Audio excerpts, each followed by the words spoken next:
अस्सलामुअलैकुम। आज मैं आपको बुक D2 जिसका चैप्टर 7 है डायरेक्ट एंड इनवर्स प्रोपोर्शन, उसकी एक्सरसाइज 7A का क्वेश्चन 3 में कराऊंगी। आइए हम क्वेश्चन 3 रीड करते हैं। If x is directly proportional to y and x equal 4.5 when y equal 3, find part 1 an equation connecting x and y। Part 1 में हमें equation find करनी है जो कनेक्ट कर रही हो x एंड y को, यानी कि उसके अंदर x और y मौजूद हों। Part 2 find the value of x, हमें x की वैल्यू फाइंड आउट करनी है व्हेन y इक्वल 6, जबकि हमें y की वैल्यू गिवन है। Part 3 find the value of y when x equal 12, इसमें हमें y की वैल्यू फाइंड आउट करनी है जबकि x की वैल्यू 12 हमें गिवन है। आइए अब हम इसका पार्ट 1 करते हैं। इसके पार्ट 1 में हमें इक्वेशन फाइंड आउट करनी थी जो कनेक्ट कर रही है x और y को। क्वेश्चन में हमें गिवन था x डायरेक्टली प्रोपोर्शन है y के। जब हम प्रोपोर्शन का साइन ख़त्म करेंगे तो हम इक्वल का साइन लगाते हैं और इक्वल के साइन के साथ हम कांस्टेंट लगाते हैं कि हम इसको नाम दे देते हैं कि ये इक्वेशन 1 है। हमें क्वेश्चन में x की वैल्यू गिवन थी 4.5 और हमें y की वैल्यू गिवन है 3। अब x और y की वैल्यू हम इक्वेशन नंबर 1 के अंदर पुट करेंगे। 4.5 इक्वल के y की वैल्यू 3 है। अब ये जो 4.5 है इसका हम डेसिमल पॉइंट ख़त्म करेंगे और इसका डेसिमल पॉइंट ख़त्म करने के लिए हम इसको मल्टीप्लाई और डिवाइड करेंगे 10 से।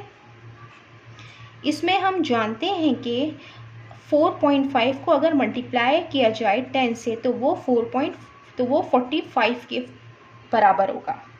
जब हम इसमें 4.5 को मल्टीप्लाई करेंगे 10 से तो वो 45 के बराबर होगा, क्योंकि यहाँ पे जो डेसिमल पॉइंट है जब हम इसको मल्टीप्लाई करेंगे 10 से तो ये मूव करेगा, शिफ्ट करेगा राइट साइड पे 1 डेसिमल प्लेस में। इसको लिखेंगे हम 3 के और ये हो जाएगा 45/10 इक्वल 3 के। ये कैंसिल आउट हो रहा है 5 से, 5 2 ज़ा 10, 5 9 ज़ा 45। यहाँ पे आ गया 9/2 इक्वल 3 के। ये के इससे मल्टीप्लाई हो रहा है, जब ये दूसरे साइड पे जाएगा तो डिवीजन की फॉर्म में आएगा। 2 × 3 इक्वल के।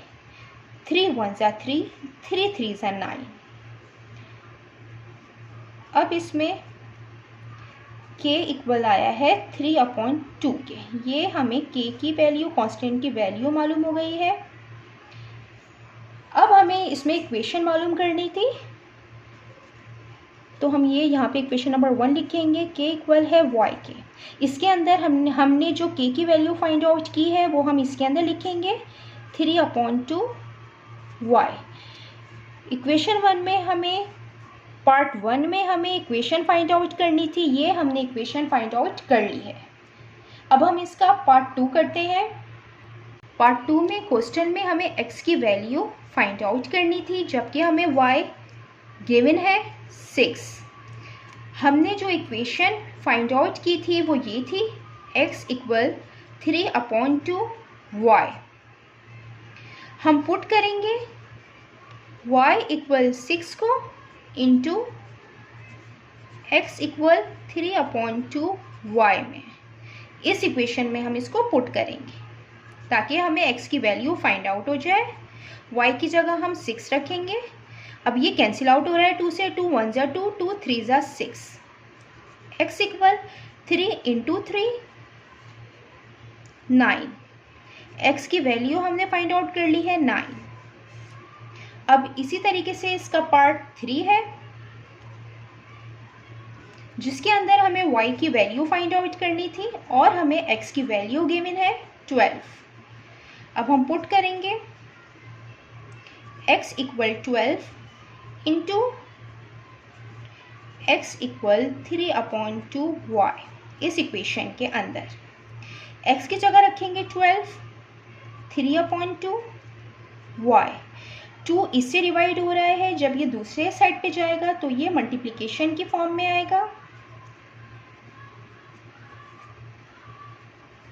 3 इससे मल्टीप्लाई हो रहा है, जब ये अदर साइड पे जाएगा तो ये डिवीजन की फॉर्म में आएगा। अब ये कैंसिल आउट हो रहा है, 3 1 ज़ा 3, 3 4 ज़ा 12।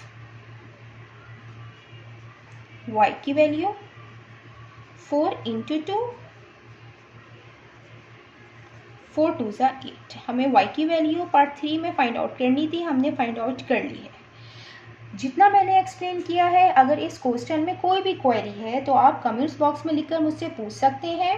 अल्लाह हाफिज़।